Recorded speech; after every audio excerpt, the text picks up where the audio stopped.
Good morning. Pat Zemer here with MagnaWave for the Tuesday edition of Office Hours, where we come together each week at this time to answer any questions that you may have with regard to PEMF, the therapy, how it works, what it does, devices, any questions that you may have with regard to PEMF. So if you have a question, just drop it in the chat box and I'd be happy to answer it for you. If you'd like to give me a call, you can do that. Brad will put the number up on the screen. Let me get my phone turned on here. We had a lot of fun the other day, taking a few calls, and we did the webinar, the marketing webinar. So if you've got something you'd like to share, please feel free to give me a shout at this time and we can just talk about it. Look forward to that, of course. Okay, want to get into a few questions that I've received, but first, before I go, a couple of things that I want to just make you aware of. We got a representative who's going to be heading to Hawaii during the month of October for a few weeks, and so if you're living in Hawaii or you know somebody in Hawaii who might want to have a demonstration and see how the machine could be viable for use in their practice or for them personally in Hawaii, please let them know.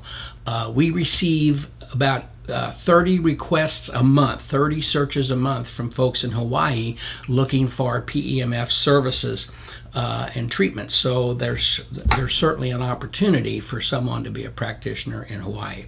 Likewise, in the state of Idaho, we really don't have any representation in a lot of areas of Idaho. There were some practitioners who were at a show in Idaho this past weekend, and there was not a practitioner for within 150 miles of where this show was. So if you're in Idaho and you want to talk about the opportunities that could be available for you with MagnaWave and PEMF therapy, give us a shout here at the office and let's visit. And if you know somebody in Idaho that this might be good for, refer them to us at this point, please.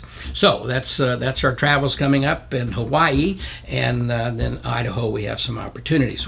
Received a question from the other day from a woman who is concerned about her mother who is suffering from dementia, and she was curious as to would the C60 be beneficial for her mother.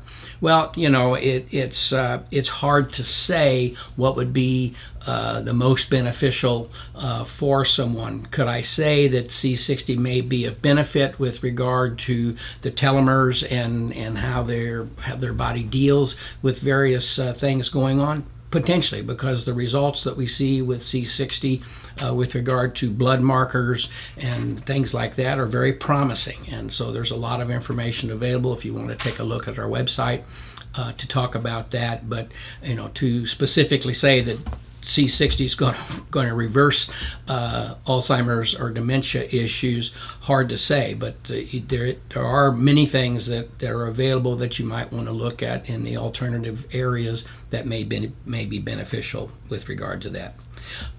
Also, we have received some questions on the app. What is the status of the MagnaWave app?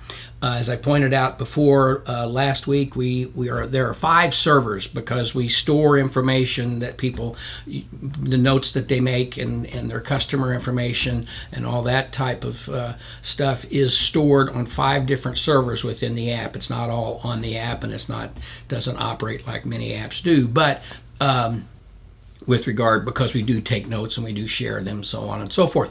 But we had a glitch in one of our servers, and it took a while to find it, which was causing some folks to receive an error when they would go save their information or look information up. Everything is saved on a server, so if you don't have it and you've saved it in the past, it is available on a server. But we found the glitch, got it fixed, and so the app is up and running. We've had no questions in the last couple of weeks with regard to the error that folks were receiving.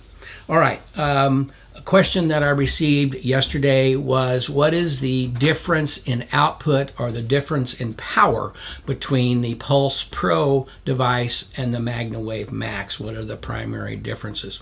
Well, when you get to the amount of Gauss delivered between the two devices, they're very close. They're almost neck and neck. There could be a little more, maybe 5% more power, I wouldn't even say that, 5% more power in the Maxx as far as Gauss delivery at the highest setting.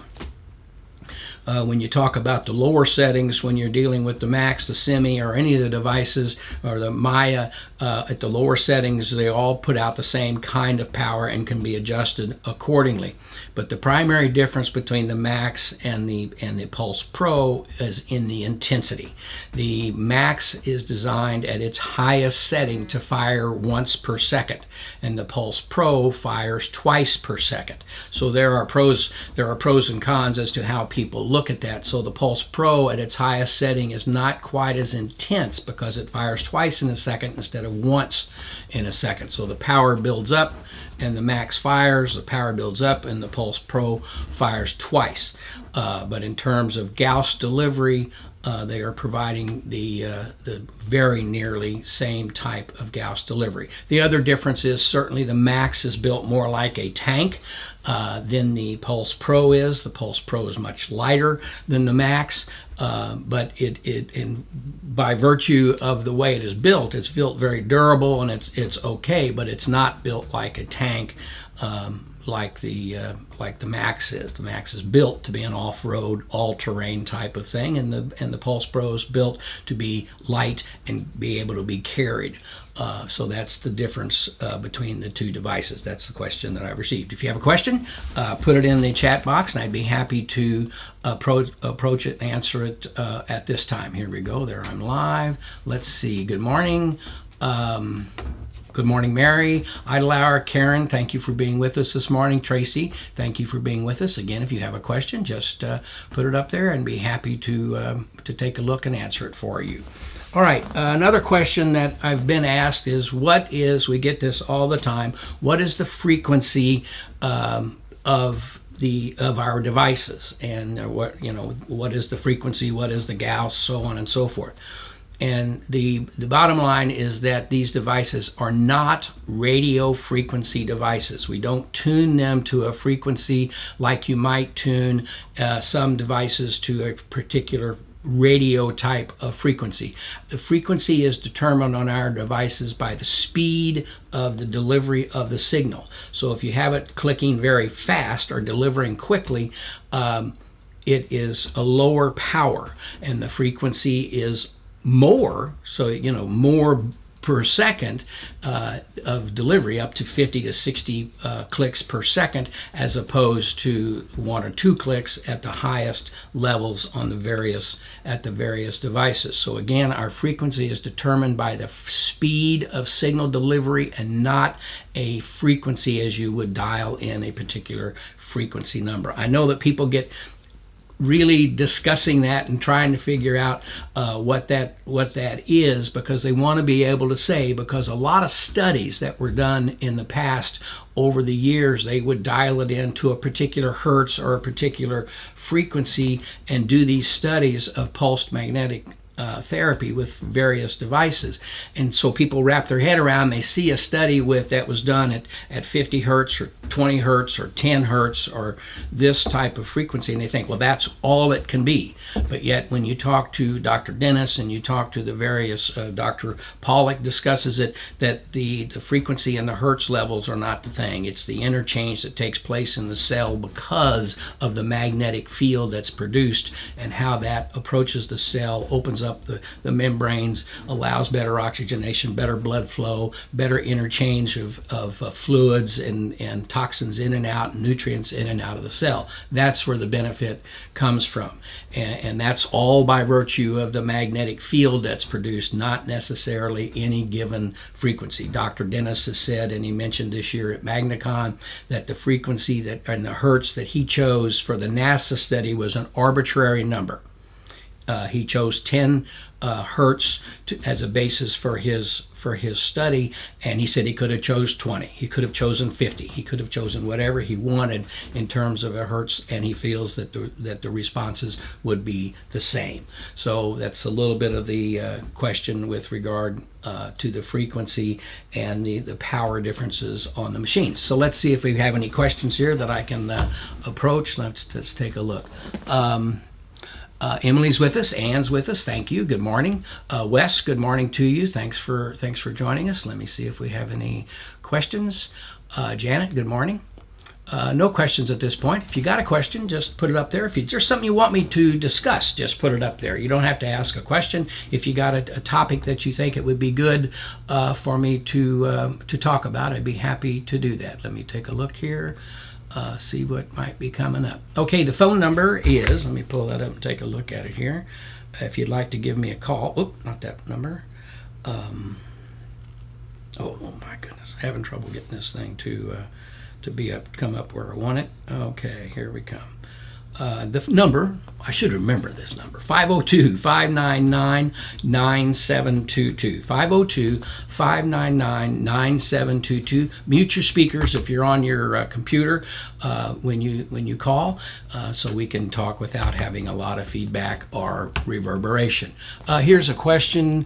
With wound healing, how long should we wait to treat after surgery for cuts, Achilles, ACI, or plastic surgery?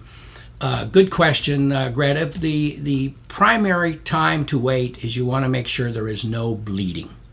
If the bleeding is controlled and the bleeding is stopped, then you're free to treat. So you want to be able to do that. So the bleeding, the reason for that is we don't increase blood pressure when we treat. In fact, blood pressure often goes down when we treat someone, but we do improve blood flow. The blood flows freely, the blood flows smoothly. So if someone has bleeding situation after a surgery or after a wound, then you want to make sure that that's stopped, because we don't want to promote blood flowing out. So that's the key. You wait as long as necessary for bleeding to be in control, and that's the general go-to guideline. Great question. Thank you, Greta. Good question. Folks, if you have another question, just put it there in the timeline, and I'd be happy to take a look at it. If you'd like to call me, it's 502-599-9722. Ann asked the question, I know it's been talked about many times, but can you review where to get more info on specific protocols and study info to share with clients? Great question. And there's a few places you can go. You can go to the MagnaWave PEMF International Resources and Education. This is a group that you can join, or any of your customers can join, where they can go in and search for what's been shared, what we have discussed and talked about. If you go to our Facebook page where we share a lot of information, it's not searchable. But if you go into the MagnaWave PEMF International Resources and Education, you can put in incontinence, for example, which is what the flash briefing deals with today. Should you want to take a listen to the Alexa flash briefing, it's Dr. Robin Coleman discussing a little bit about incontinence. But you can go there and search specific topics, and the information will come up. The other place you can go is the Association of PEMF Professionals, the AOPP, and you can find that website at PEMFprofessionals.com, and there's all kinds of research on there, from studies that have been performed and studies that you can search by topic to see the results of PEMF, and that's being updated daily or often to provide good information in a non-biased manner. It's the Association of PEMF Professionals, AOPP. You can find it at PEMFprofessionals.com and just get good, unbiased information about PEMF. When I say unbiased, I mean I try to be very open and clear and in these conversations, and not necessarily pitching all of our equipment. Certainly we're in the equipment business and helping practitioners build their business, but we want to present it in a manner that someone can see and get the good information. To me, transparency is the key. I don't have to say anything bad about anybody. I don't need to throw anybody under the bus. The PEMF works. All kinds of devices work. It just depends the speed that you want to receive from your treatments and how you're needing a treatment is the best way to pick the devices that you need or you're looking for with regard to PEMF. So Aaron's put up some of the links. Thank you, Aaron. Let me come up here. I believe we got a question. Come on, get up here. Why is there we go. So Ann, I hope that helps. those particular areas for resources. We also have, that's something you can share with your clients, is the MagnaWave News and Views, which is a newspaper format that is an easy read and covers a lot of different topics about PEMF and explains the process of PEMF. So it's a good leave behind for you to share with your particular clients and customers. Let's see. Top line priority, bowed tendon in a horse. I have been treating with the butterfly loop and zoom paddle over tendon. Would the zoom paddle in the zoom box also be beneficial? Well, it depends where it is. Certainly by using the paddle in the box, you're approaching the bottom of the foot and you're going up the leg from that perspective. So it would be beneficial to help circulation from the bottom of the foot up the leg to do that. But I think if you're using the butterfly and the paddle on the tendon itself, that's the primary thing. But it is important to even to treat the shoulder, to treat the body, because what you want is good oxygenated blood throughout the day, moving through the body and through the area of injury. So you can treat the area, get good flow, reduce inflammation, promote healing, and then by treating the shoulder at least, or the upper part of the body, and even the foot from the bottom, so you get good blood flow up, you're going to enhance the overall blood oxygenation of the body throughout the day. Where's that good oxygenated blood going to go? To the area of injury. It just does. It goes throughout your body. Good question. Appreciate that. If you have another question, put it in there, and I'd be happy to. Lacey, thanks for joining us. Amber, thank you for joining us. Other questions, folks? Just put it in there, and I'll be happy to do it. Good morning, Jenna. Nice to have you with us. If you got a question, folks, put it in. I'll be happy to answer it. If someone would like to call and share something or ask a question, I got some.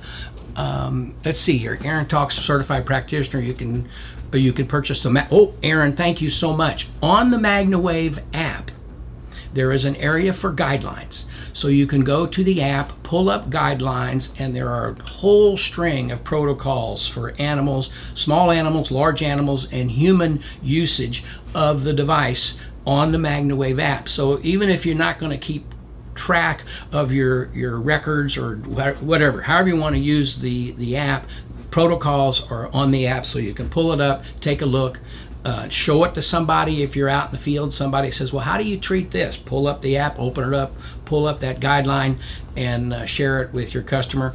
And there's another opportunity for you to share information with your customers on the fly that you don't have to do a lot of searching for, because they're all in there, and you can just go take a look, punch the indication you're looking for, and get your answer. Aaron, thanks for reminding me. Does the app have the small animal and human now? Now we need to ask Erin, because she's been adding that stuff. I haven't looked at it the last couple of days. Erin McElmurray, thanks for joining us this morning. Let's see. Erin will probably give us a response here as to where we are. I can pull it up too. I could pull up my app and take a look at it. It's in my pocket. But Erin, let me take a look. Let's take a look here and see, just to make sure. Guidelines. Come on. Human guidelines. Yes, there are guidelines in the app for. You don't have to zoom on it. I just hold it up here, and I go back, and I can look at small animal, and there are guidelines in the small animal. Whoa, that's blurry. That's okay. But so yes, the guidelines are in the app for small animals, humans, and we're adding them all the time. So if you have something, a question that you'd like to see added to the app, or something that a treatment that you've used and you've had good success with, share it with Erin, and she'll get those types of that type of information into the app that'll be beneficial for everyone to use. Amy's got a question. I was using the big loop on my back sitting on a couch. I touched my husband and I could feel it in my fingertips. The more I touched him, the more intense the feeling I got. I asked him if he could feel it. He definitely could. So can one, let's see here, this is interesting. So If he could feel it, he definitely could. So can energy pass through to another person? He was welding and working that day, so could this have something to do with it? It was weird because I've never had this problem before. Well, I've never had this happen before. Thanks. If you're putting massive amounts of energy into your body and you touch, you certainly have the capability of energy coming off of your body. Can I say that you can take and touch and activate? There are some devices that are out there to where the practitioner basically puts the electrode or something on their body, and then they touch the other person and transfer that energy and get the movement into the body. So it's kind of like giving a massage. Now this is interesting, but you're putting energy into your body. It is passing through your bloodstream. You are having this signal that can penetrate up to 40 inches, depending on moisture content, so on and so forth. So it's conceivable that you could touch someone sitting next to you and transfer energy into them, just like you can do with anytime. I was reading an article yesterday where it talks about how people receive your energy in proximity to you. So you can put off positive energy in a room and someone can feel that. So it's interesting that you shared that, and it's interesting to talk about, but is it, just from thinking about it, is it possible to do? I would think so. Great comment, great question. Greta says that happened to my cousin and his wife. She felt it from sitting next to him. There you go. People have, it's kind of like there are people, 1 out of 100 is what the number that we use, have a sensitivity that is uncomfortable to electrical devices. They may be uncomfortable standing next to a microwave oven, or sitting too close to a television, or receiving a PEMF treatment, just because of their sensitivity of their body. Sometimes it's because of toxicity. They may be very toxic and that makes them uncomfortable.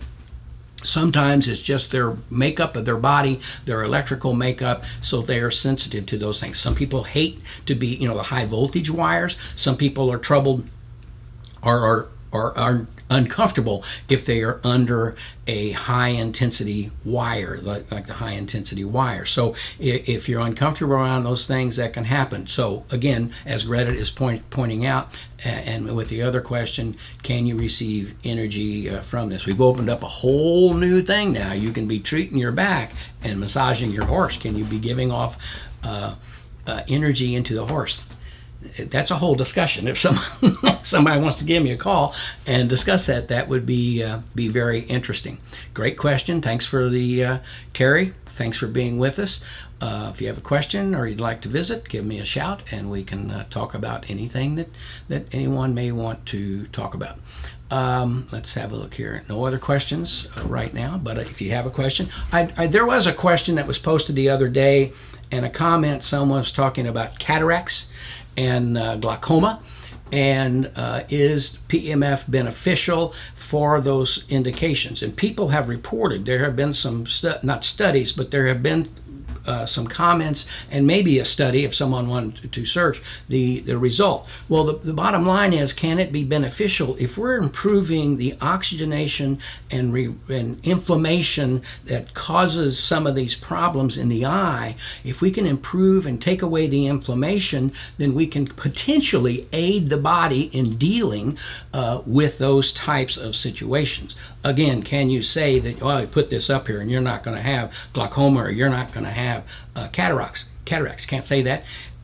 Won't say that. But can the improved circulation and oxygenation provided by PEMF and MagnaWave types of therapy be beneficial to the oxygenation, makeup, and blood flow in the eye, so they can be healthy, stay healthy, and maybe preclude something from occurring? It's something that certainly could be the case.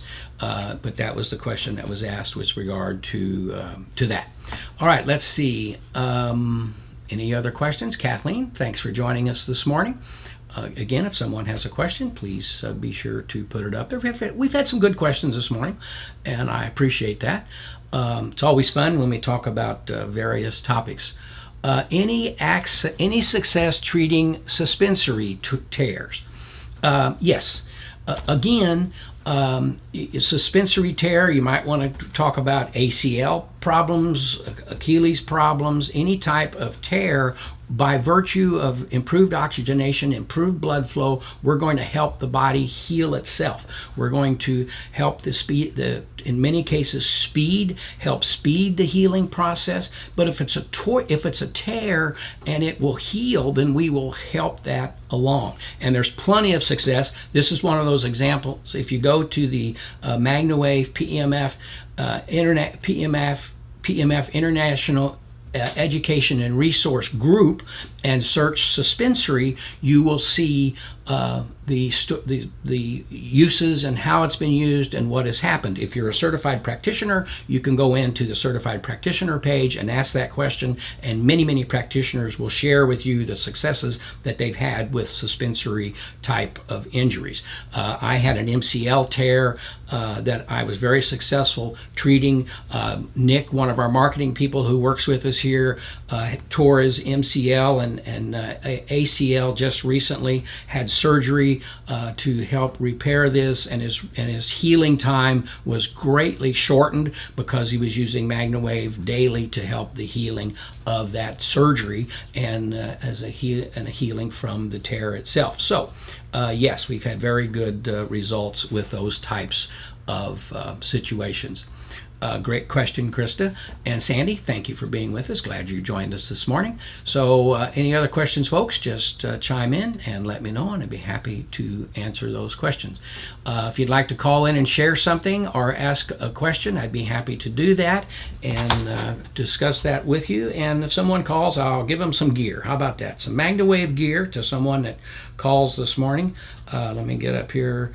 Phone number is 599-9722. It's 502-599-9722 to visit this morning and talk about MagnaWave PEMF therapy, anything that you would like to discuss. My horse is healing up his torn suspensory with MagnaWave as seen on US. There you go. Kathleen, thank you for sharing. Tracy Walker-Bush, can you talk about the Herxheimer effect? I have had several issues with this, and I think it's worth repeating to those who are new to PEMF. Well, the Herxheimer effect is when you take two particular coils and you put them together, so you're actually going if you put a coil on the front and a coil on the back and you're going through the body, you enhance what's oftentimes happening. Well, we got a call coming in. Let's see who we got here. Good morning. Who do I have? Pardon me? You have Greta Beasley. Hey, Greta. How are you? I'm good. How are you? I'm great. We need to make a note. Greta, get some gear. I have a question about fibromyalgia and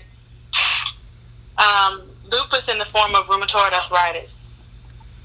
Okay. 74 Okay. Your question is it beneficial? So, go ahead. No. So, okay. I know it's beneficial because I'm treating my mom right now. But the question is, what do you guys what have you seen to be more useful? Because I'm having to do like full bodies on her, full body treatments on her.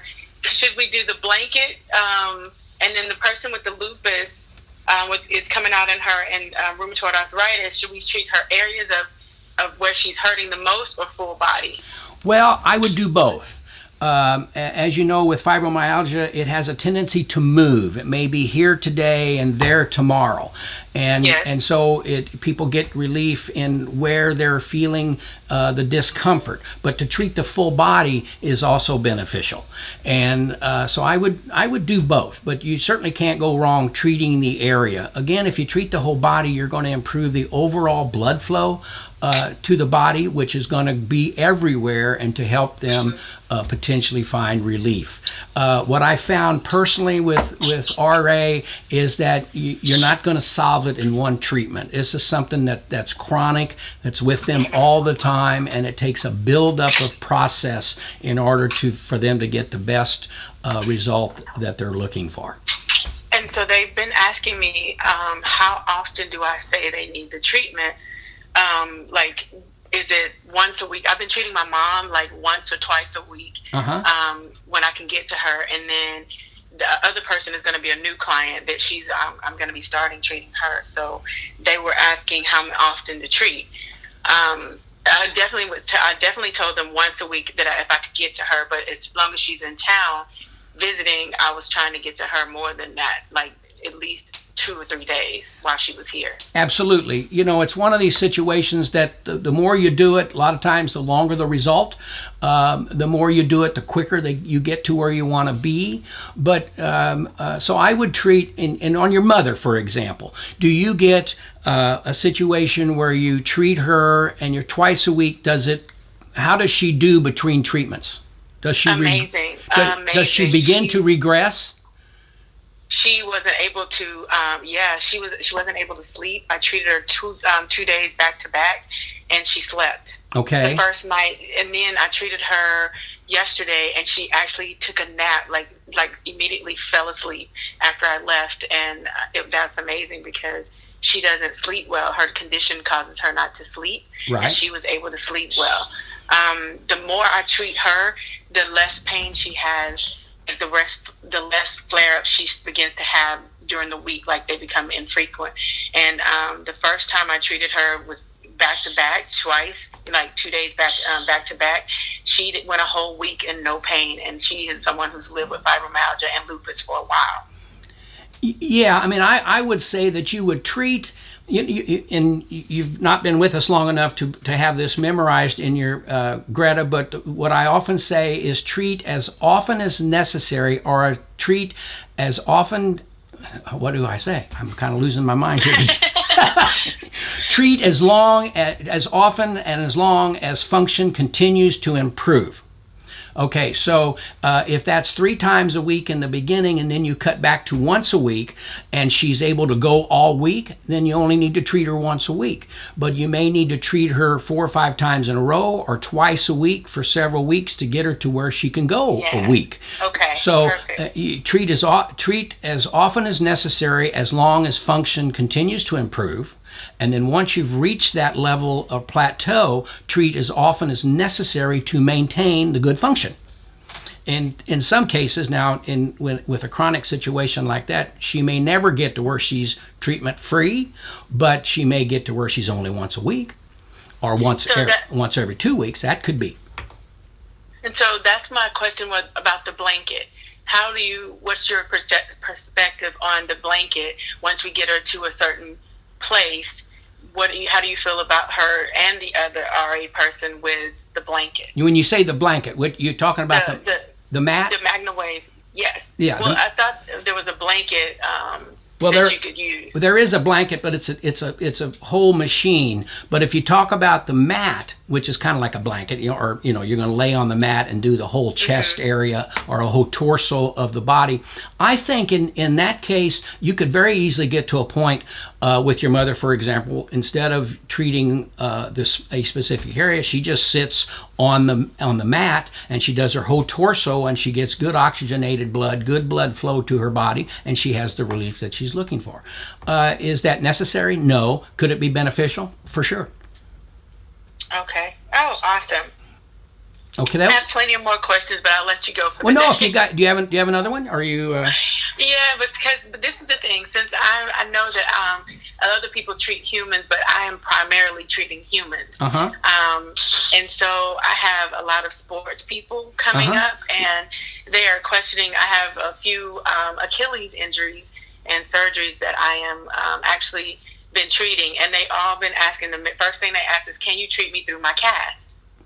And go ahead. The answer is yes. It'll penetrate right through a cast. Now, certainly there's resistance in a cast because it's thicker or whatever. Now, if it's a cast like the old days where it was a cast, I don't see many of those anymore, but you do still see somebody with a cast on. Or if it's a boot that they're wearing, a boot type of cast, whatever they call that, yes, you can treat right through that.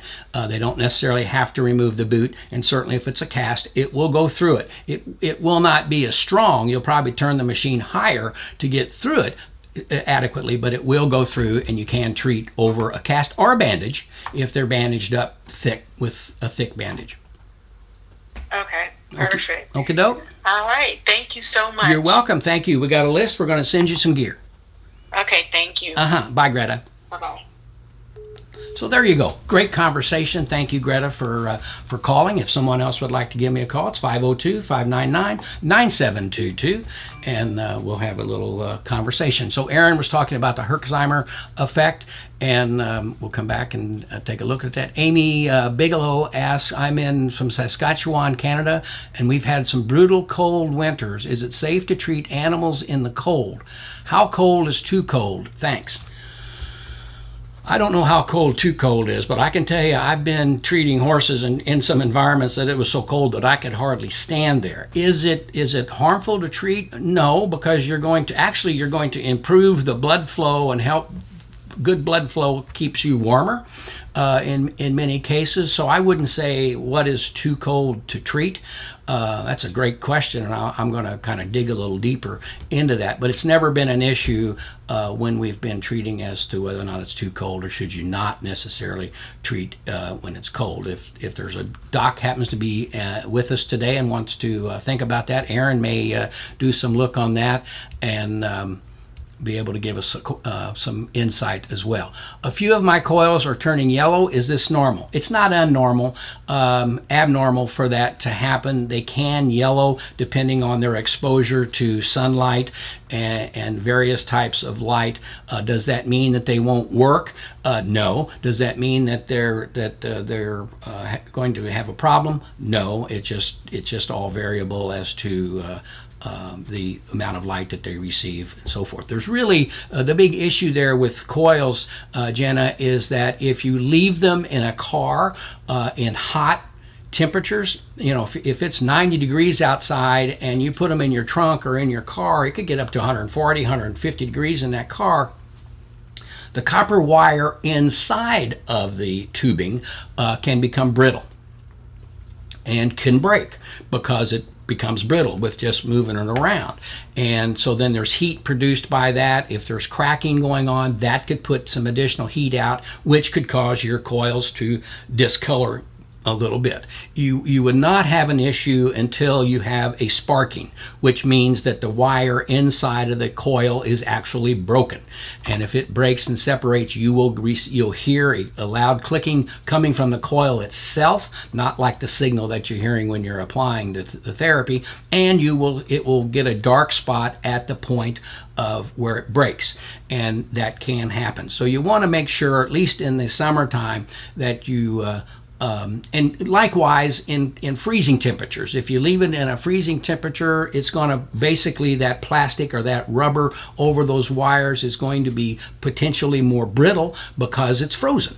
And so you could move it and crack it or break it more easily if it's frozen or left in a freezing condition. So the coils are the most critical thing with regard to temperature and control. So I would not recommend leaving the machine in a car for several days because there's wire inside the machine that could become brittle and break from movement or that type of thing. So that's just some natural precautions to think about with regard to heat and cold with the device. Let's see here. Aaron, I treated my stepdad for cataracts. He had bad halos around lights when he was driving, and after 4 twice-a-week treatments for 10 minutes each, the halos were gone. I haven't done another treatment in a year, and he is still good. There you go. That's a great testimony, Aaron. Thank you so much about what can happen when you're dealing with cataracts. It's circulation. They have a situation that they have some inflammation starting to build up, and that starts to cause problems within the eye. So if we can have good overall circulation to the eye and blood flow to the eye, I always say miracles can happen with good oxygenated blood. It's amazing what the body can do for itself in its healing processes with good oxygenated, healthy blood. Nick, thanks for joining us. Keith, thanks for joining us. Aaron's talking about the Herxheimer reaction is an immune system reaction to toxins, endotoxins that are released in large amounts of pathogens being killed off of the body. Does not eliminate the toxins quickly enough. So there you go. Other questions? Leanne Thomas asks, which attachment do you use for high-end suspensory? How long? How high should I have my max setting for this injury? Well, the butterfly would probably be a very good attachment to use because you can get around the whole area. You could use the paddle and hold it there. You're going to get more Gauss, more energy from the paddle in a less intense situation. Setting would be, you don't have to rock the horse. You don't have to say, I'm going to turn it all the way up. But with being there where it is, with not a lot of tissue, you can turn it up, I would say, a moderate to a moderately high type of setting to get plenty of energy into the area to, again, assist in the inflammation reduction, the pain relief in the area. It's all about massive amounts of energy put into the area comfortably.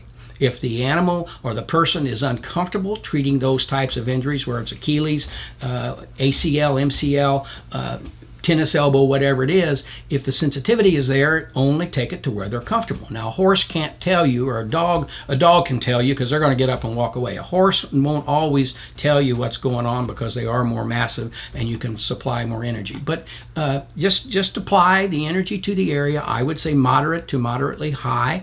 Wouldn't necessarily go total high. And then the other secret is the tissue responds very favorably when it's approached from different angles at different intensities. So today you might treat it moderate, tomorrow you might treat it moderately high, the next day you may treat it low, or you may start out low for 5 minutes and then go higher for 5 minutes so the tissue can get all the energy in different ways. We have cellular memory in the body, and so if you do it at the same setting every day, same application of the coil every day, after a period of time, the cellular makeup, or the horse or the dog or the person, the body says, I know what this is, and just sloughs it off. We don't want that. We always want to keep surprising the body with what's going on. That's what they do when they exercise. People will do their lifts today, they'll do the squats tomorrow, they'll do this over here, so they keep changing it up to work on the area of the body that they're working with, but they approach it from different perspectives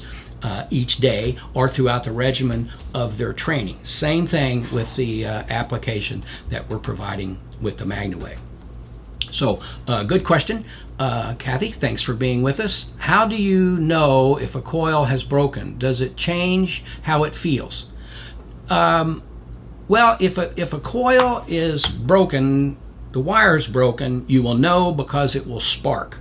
You'll either see the spark, you'll hear the spark, or you'll have a very dark spot in the coil where it's basically sparking and burning. Not on fire burning, but it burns a black spot in the silicone tubing. And that's the primary way to tell. If you're having a question about what it's doing, shoot a video of it and send it to me, and I'll take a look at it and can tell from the sound. The sound is different. And the coil won't work, as if it's really broken, the coil won't work. But as long as that copper can almost touch, it's going to spark, or it's going to try to work, but eventually it will not work. I hope that answers your question. Ann, appreciate it. Jason, good morning. Thanks for being with us. How much time should be spent on the suspensory if you're treating a suspensory issue? I would say 10 to 15 minutes.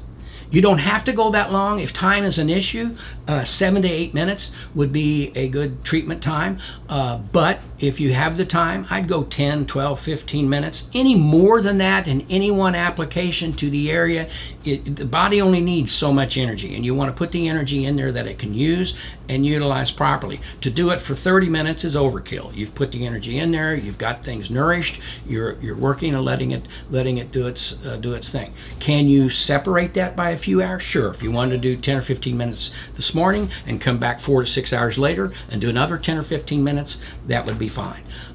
You're really not going to damage anything by going longer. It's just that we found that you don't really need to go a lot longer to get the maximum result that you were looking for. So there you go. Shannon's with us. Good morning. Thank you for joining us. If you have a question, give me a shout. If you have something you'd like to share, give me a call. It's 502-599-9722. If you'd like to visit on the phone and share a testimony or share something that you just want to talk about, we're here to do that. And let's see, Tim's with us. Good morning, Tim. How are you this morning?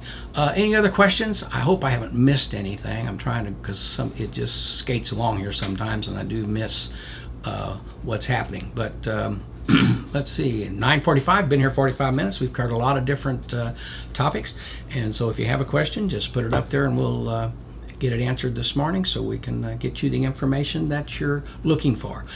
Great share from Aaron McElmurray on the cataracts, and I really appreciate that. It's always interesting. It's amazing to me what we can learn from our practitioners.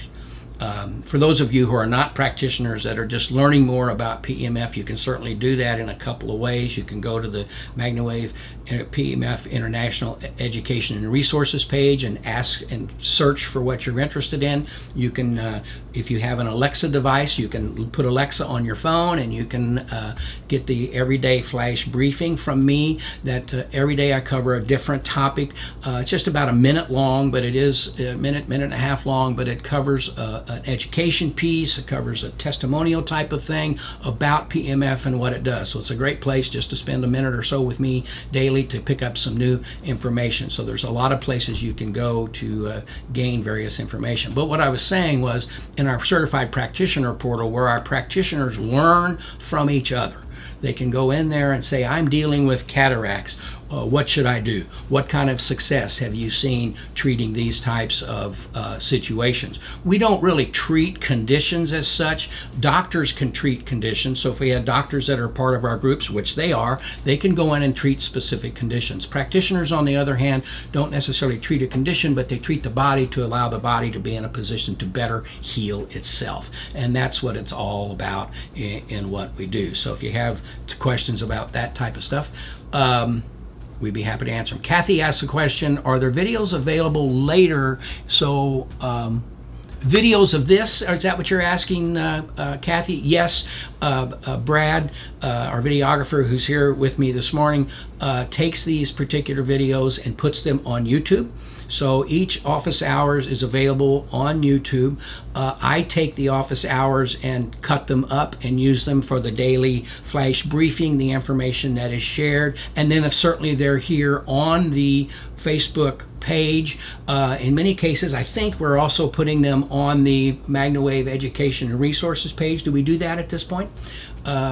Yeah, so that's a good, if we're not, we need to, we will. But so yes, we do have them available. And that's a great question, Kathy, because you can't really search for them on here. You have to scroll down through the page to find them. So they are on YouTube.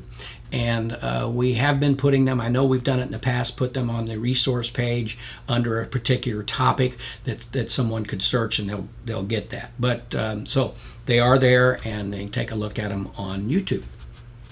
All right, let's see. Yeah, you were talking about these particular casts, and so they are available. Thank you for clarifying that, Kathy. I didn't think about YouTube. I know we all forget about various places where things are, but there's a wealth of information on YouTube.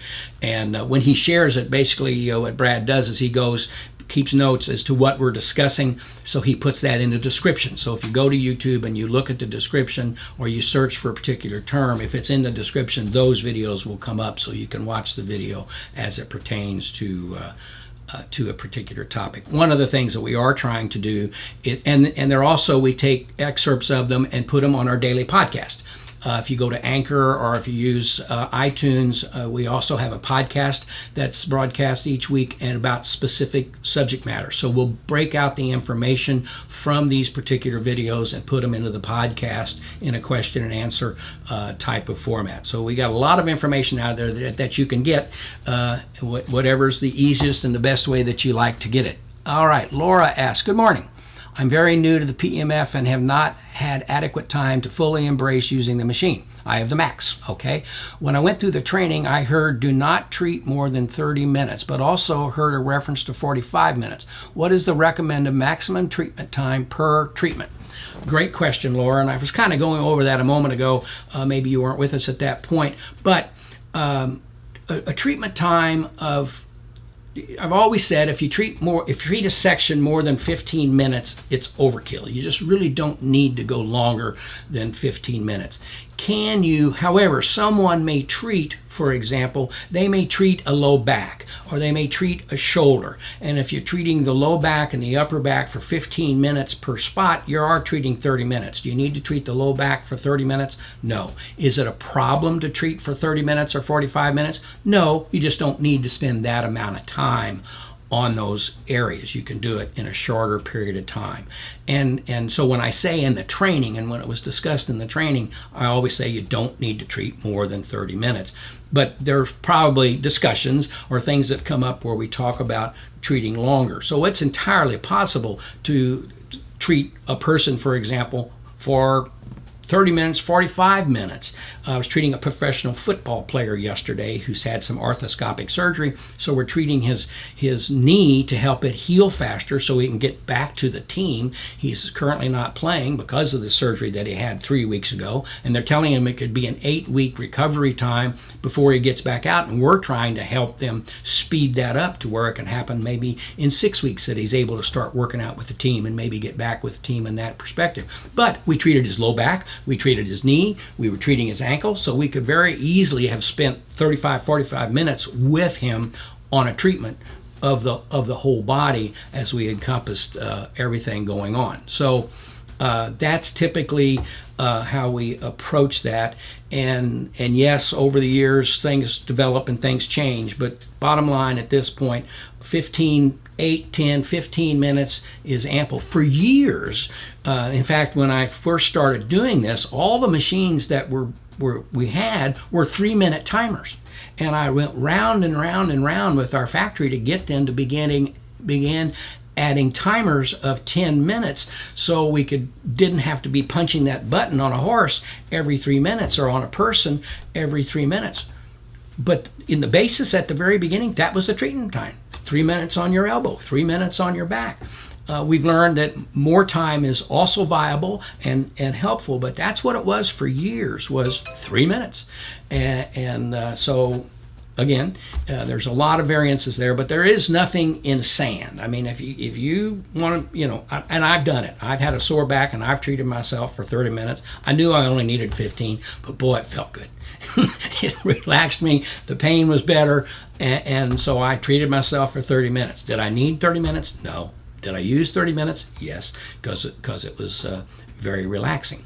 So, great question, and if you have other questions, folks, just put them up there and let me know, and we'd be happy to answer them. We're running out of time. I've got another meeting I have to attend to in a few minutes, so we will be wrapping this up this morning and going from there. So if you have a question, give me a shout. We'll wait another second here, and we'll be happy to answer those questions and go on from there. Let's see here. Serena Doyle sent me a message, but we'll take a look at that here shortly. Okay, doesn't look like any other questions, and we do have to move off to another meeting. So I want to thank you for joining me this morning, and I always look forward to these times. It's really been intriguing to watch the numbers. They're not, we don't have hundreds of people watching us, but in the beginning there were 3 or 4 or 5 people joining us now. Today at one point I noticed I believe it was up to 22 or 25 folks at one point, and that's always fun. That means a lot more things are going on. Share this with your friends if you will. But thanks for joining me. If you have questions, send me an email. I'd be happy to answer those questions. Send an email to Aaron here at the office, or call the office if you have something that you really need an answer for right away, and we'd be happy to approach and answer your questions. Serena sent Aaron and I a message with a picture of Blue and his shoulder wound. Okay, we'll take a look at that, and we'll approach that and answer that for you, Serena, and get back to you. So thank you for joining me. Have a great week. Wave on and heal and help make people happy. Thank you. Bye-bye.